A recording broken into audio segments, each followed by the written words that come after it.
My father, Eric Lyall, was the last person to be killed in a fatal accident at the quarry. The date was September the 8th, 1966, some 3 years before the quarry closed. He was 45 years old, married with 3 children.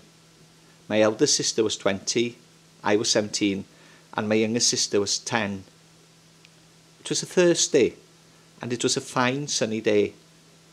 I had just started my final year at Ysgol Bryn Refal, and as I came in from the PE lesson, was told to report to the headmaster's office.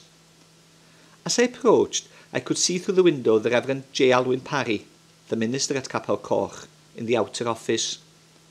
I thought to myself, what is he doing here? It never crossed my mind that he was the bearer of bad news.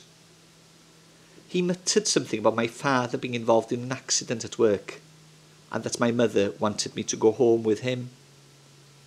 I remember gathering my bag from the school library and explaining to my friends that I had to go home. Mr. Parry and I spoke about various things on the way to Llanberis. Everything except the accident.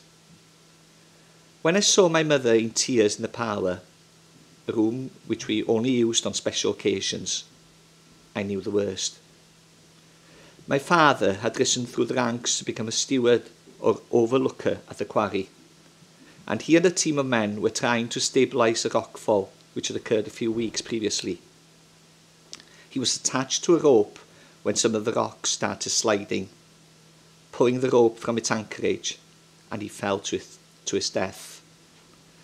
I had overheard him a few days previously telling my uncle, who was an ex-quarryman, that he had been assigned to a dangerous site, but I never thought that his life would have been in peril, since he had worked at the quarry for the best part of 30 years.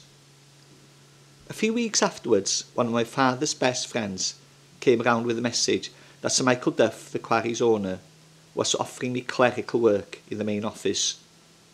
I was not upset or offended by his offer. I thought it was his way of showing his concern for his workers and their families.